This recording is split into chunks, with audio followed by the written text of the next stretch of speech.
Many thousands of years ago, men and horses crossed paths.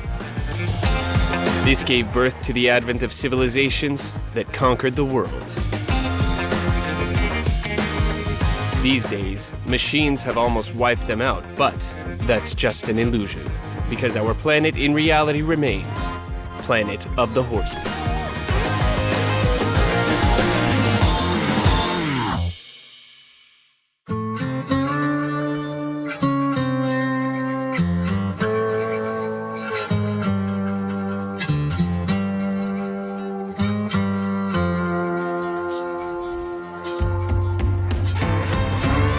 Well, Norma, look at this route we chose to take a walk. Today, we go voluntarily. You could say even for our own pleasure. But can you imagine if we had to do it as a direct order? Now, today, we will tell you all about how people used to serve in the cavalry. Today, we are going to do archery like the Amazonians did. Learn the hard way whether it pays off to be a hooligan. And to pass an equestrian physical. Where do you take a horse's pulse?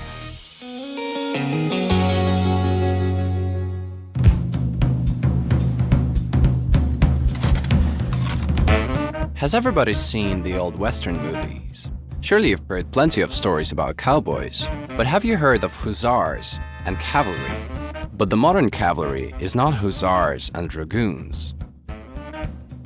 The time of fancy historic outfits has passed. The modern cavalry is mounted police troops. The main responsibilities of mounted police officers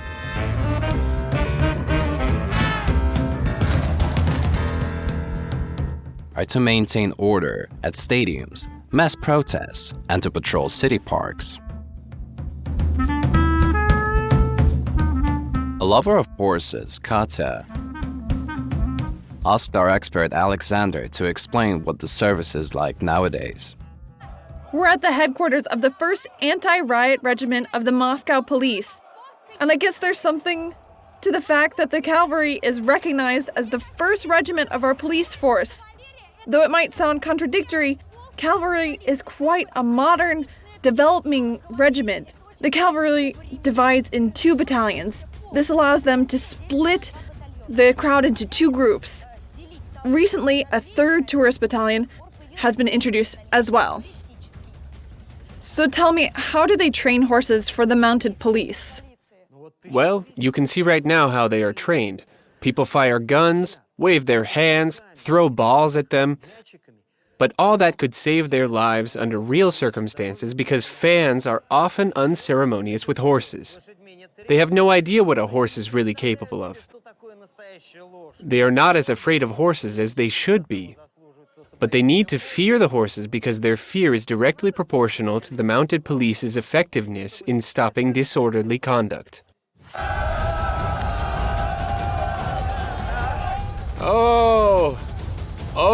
Oh, they're gonna get us. They're really gonna get us good now. Okay, all right. Oh, okay, I'm down. I'm getting down. Okay, let's go. I am going to give up. Before getting into the chaos of a real fight, like that of avid football fans, the cavalry riders need to perfect the angles of attack and control strategies in a show ring, with other police officers dressed as pedestrians playing the part of the offenders. During the next training session, the guardians of order and the hooligans will swap roles.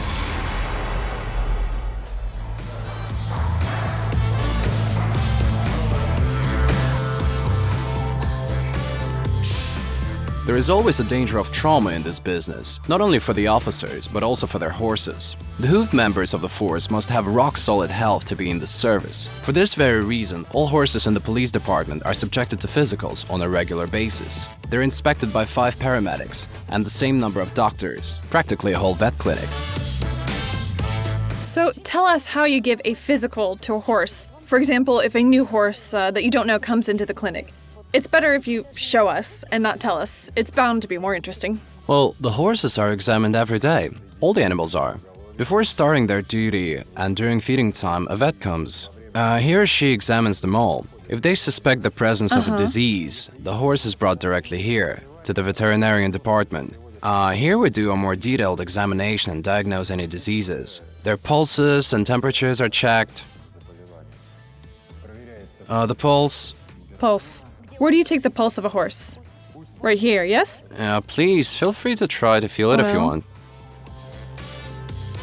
Their temperature is measured under their tail. A horse wouldn't hold a thermometer in their armpit. The common professional ailments of working horses are considered traumas and injuries to their joints, tendons, muscles, and even their neck. Rarely, horses complain about problems with their stomachs, something potentially serious, and other cold-related illnesses. As, pardon me, a woman, I can't ignore your flashy uniform. It differs clearly from regular police uniforms, I guess. Well, tell us about it in a bit more detail. Yes, of course, you are absolutely right. We are the members of the Cavalry, have our own uniform. It is special. These are breeches. Special pants for horseback riding, required as part of a police cavalry person uniform. Also required are high boots and spurs. They're needed for safety. Maybe you'll give me something to try on. What's this here? Let's show our dear spectators what we have here. Modern cavalry riders have their own armor, a tradition stretching back to the times of knights in shining armor. If a certain unavoidable political situation arises, when mass protests might appear, unfortunately, aggressive groups of citizens can threaten the health and safety of both our equestrian crew and personnel. That's why this protection for horses is used. We protect the most vulnerable body parts of the horses, the eyes, muzzle, nostrils. That is, if a horse is hit in any of these places, it'll be extremely painful and they will react accordingly. Let's transfer to a cavalry rider now. In the pedestrian version, this protection is put right here because of it. Yes, this spot is very painful. A cavalry person straddles a horse, so our goal is to protect their joints too. To protect their knees, their legs and their heels from being hit, arms as well. We protect their elbows and shoulders, and their head, but people are barely able to reach their heads. Don't hit me. But nonetheless, actually in this version, there is a special feature that can be used in this police equipment. If the cavalry is dispatched, this visor can be lifted as long as they're not under direct threat. How do I do it? Yes. With your hand, you hold, you can let go of the horse. He's not going anywhere. Yeah. As long as there's not... But if some situation happens, like if it sticks or bottles or stones and so on start flying in response, a cavalry person lowers their protective mask and their face, and their eyes are covered and protected. Okay, so we're walking? Let's go. What can I say? The feeling is indescribable because this uniform certainly can't be called graceful, and I wouldn't even say comfortable. But people can adapt to everything, and of course, safety first. And I understand how I could stand up to any troublemakers in a uniform like this, as well as maintain order. Like the police officers, the horses are delivered to an area of need by car, or rather, by horse trailer. To be honest, I thought cavalry people just jumped on their horses and patrolled around a certain area. But actually, it's somehow a bit more complex. That's right. If he or she patrols, for example, some small amateur stadium, they go there on their own. But if they need to go to a bigger stadium, a professional stadium, of course they are loaded with special vehicles designated exclusively for moving horses, which is naturally called a horse trailer. Okay, much to their credit, these police horses readily get in, despite the horse's trailer floor being pretty high. And they get in pretty quickly because, though very often horses resist entering a horse trailer, these horses... Considering the fact that amateur horse carriers usually have a ramp, which allows the horse gradually to get up from the ground into making this pretty high jump. But the police are the police. A police horse just jumps in. How easily? Flawlessly into the horse carrier. In order... Which is equipped, as you can see, with 6 separation Yes. walls. And there we hang hay if we're traveling long distances. And they are allowed short breaks so they can drink water. But this is a short distance, just patrolling within town. I should say the height here is really significant. And we know that jumping is totally unnatural for horses. That is, in addition to all their other skills, horses destined for the mounted police are also taught jumping, starting from entering the trailer. As we've just seen, they do it very gracefully, as well as many other things. Should we close the door then? On top of that, getting out of the trailer is psychologically even more difficult for them because a horse always prefers going up rather Go than ahead, going down. close it. Okay, let's close it up. Okay.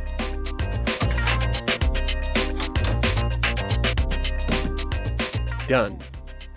Now we can go on patrol.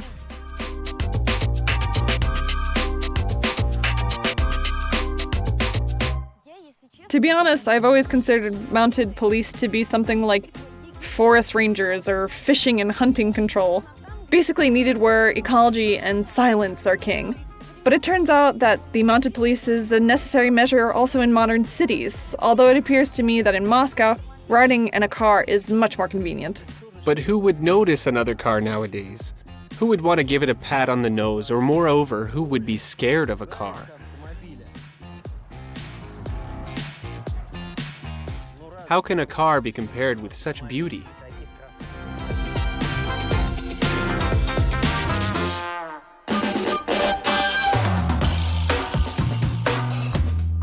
In spite of the fact that there are rarely big brawls in the park, mounted police officers have much to do here.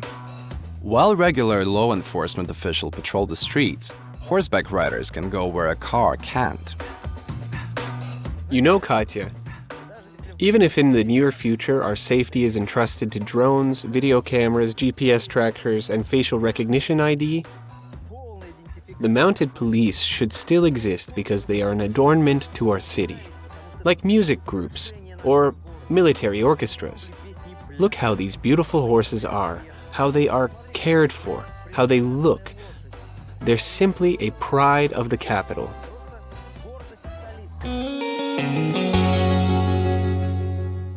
We are going to meet a medieval Tibetan rider If they hit you with an arrow, nothing will happen to you, right? and find out if it's difficult to become a real Amazonian. For the moment, I will tell you how to work with your hands.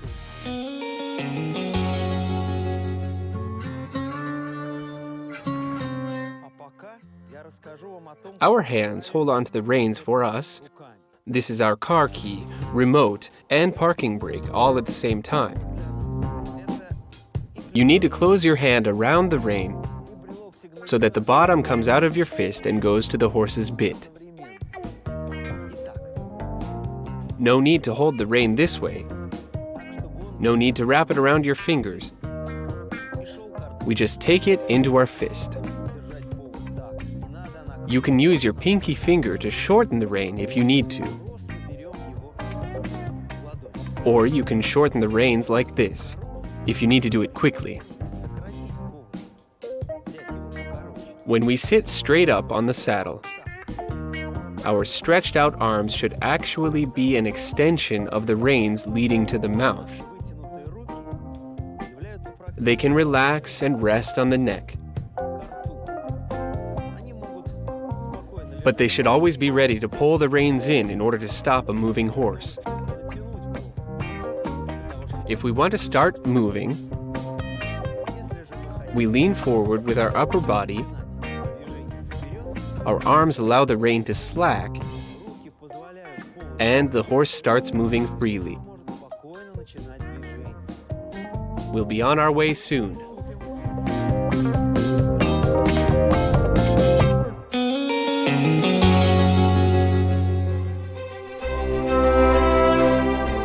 You can not only find cavalry in a metropolitan setting in Moscow. The Palace Cavalry of Great Britain is lodged in the Knightsbridge Boondocks in the Hyde Park area.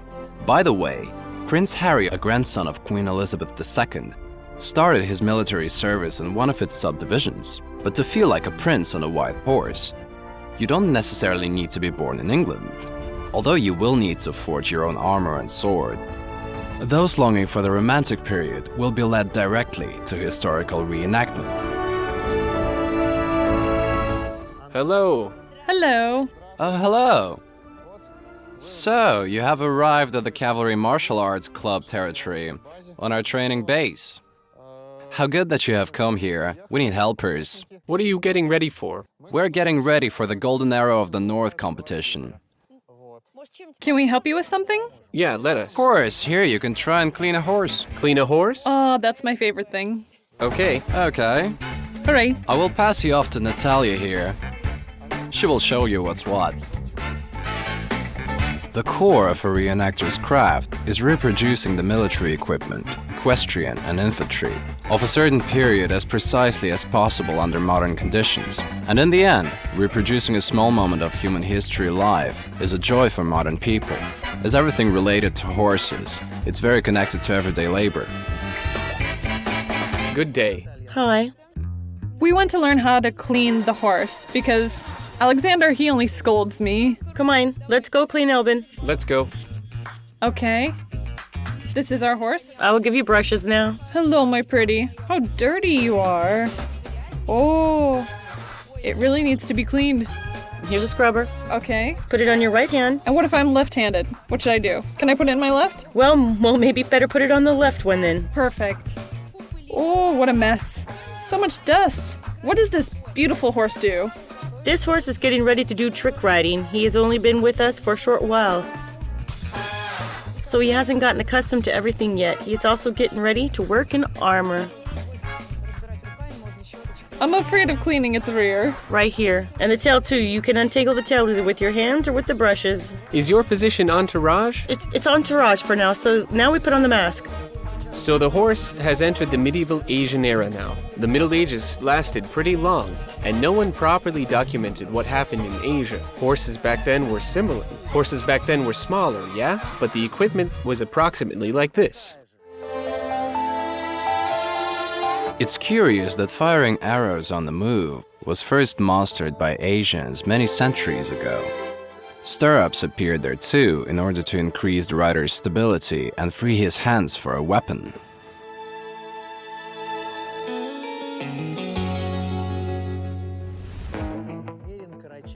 A ganyok, a Karachay stallion, has come to us a pretty experienced horse who has participated several times in the Borodino battle reconstruction. Of course, at that time, he was one of more than 100 mimicking the cavalry of the Hussars as well as others. Most of them are sports horses who have spent most of their lives in show rings, on parade squares, or in cozy stables. So when they first headed out to a big open space where breastplates shined, banners waved, and cannons roared with plumes of black powder smoke, most of these horses were, mildly speaking, behaving a little nervously. Some of them just bucked their riders and ran away. A ganyok gained fame among them due to his calmness and self-control, just as a real cavalry horse would have.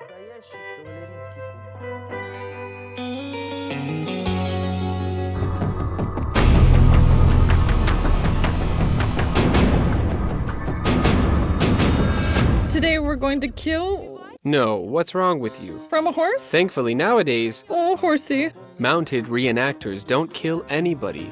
They just want to preserve the art which has been developing for many centuries. So beautiful. And do horses do any special training to be cinema stars, or is it natural, or what? Well, with enough training and getting accustomed to everything, they can do anything. That is to say, we get them used to loud sounds and make sure they're not afraid of a camera, so they won't be scared by some drifting plastic bags or, for that matter, weapons. Well, a gunshot naturally, How do you, right in front of them, like this? Yes. waving flags all over the place to scare a horse. Exactly. Like plastic bags, too. You throw trash in front of them? We take something long like a flag and wave it in its face. Plastic bags, too. That's the training. We wave sticks in their faces so they're not scared. Do you want me to train you like a horse, then? Well, you know, I'm already not too scared of your flailing and waving, or even your clapping. Now, even if you dart your eyes at me, I won't be scared. And what if I go like this? Boo! The equestrian equipment itself is made using modern manufacturing for cost reasons, as long as it's undetectable by the spectators of the reenactment contests. It is the 21st century after all, and not the 18th. But the dressing and outer parts like the saddle, stirrups, and the archer's armor must be authentically created. You're completely unrecognizable. Here it is. Wonderful. Garment? Can I take a closer look? Sure, of course. Okay, let's scrutinize you. What do you have here? It's lamellar armor. So that means if you're hit by an arrow, nothing would happen to you, right? Well, it will likely protect me. It'll protect you. How amazing. And this little sack? That's the belt, sword, and this is a special quiver. Quiver. And there are the arrows in it, right? Yes, sure. Show us an arrow. What era is this from? Well, it's approximately like 18th century Tibet. Yeah, Tibet? In the 18th century. Unbelievable. this is a special traditional Tibetan shirt underneath here. Look, it's actually short, just about here. It looks almost like, I must admit, a Russian-style shirt. Oh, maybe. And the hat's traditional also? Yeah. It's all traditional. Okay, Katya, let's wish our riders What? a lucky performance. We wish a lucky performance for you. Thank you. First cavalry, including Mongol Archers, appeared on a battlefield over 2,000 years ago in Assyria. But specifically, Mongol Archers, and Mongolia is not far from Tibet, they're in the same region, have for all eternity been considered the best in the world. As proof, with their help, Mongolian Khan Batu conquered not just ancient Rus, but nearly reached all the way to Western Europe.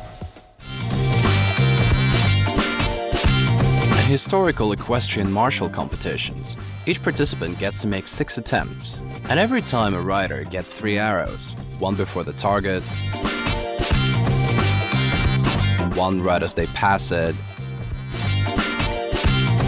and the third one after they've already passed it. That is a backwards shot.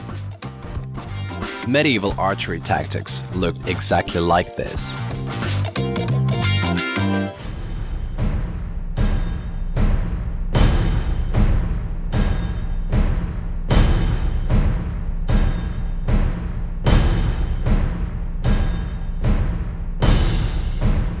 Female warriors were extremely rare in the Middle Ages.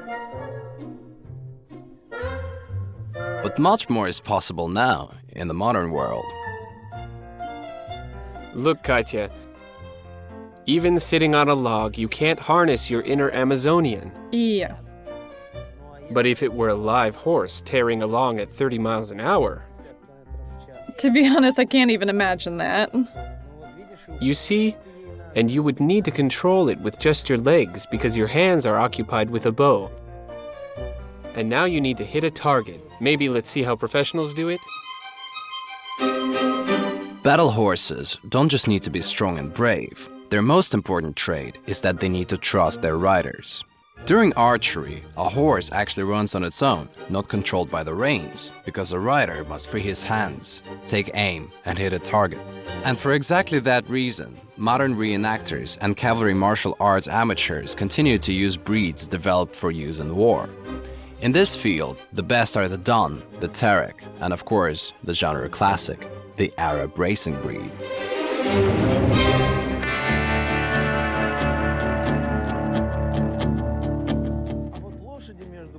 But it's worth mentioning that horses are afraid of heights. More accurately, they don't like climbing down because their hindquarters are much stronger than their front legs.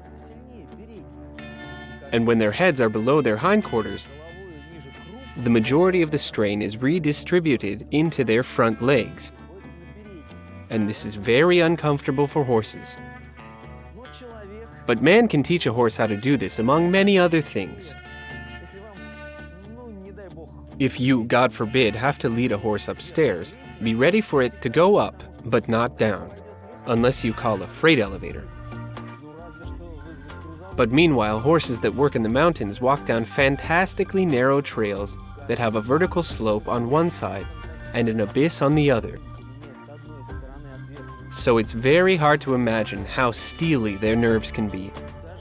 But But all of this is given by man. Man managed to even ascend Elbrus with a horse. But that's the Karachay breed's specialty. They are the breed that is most trained and most adapted to slippery surfaces, to vertical slopes, and to very uncomfortable weather. So a horse with a man is greater than a horse alone.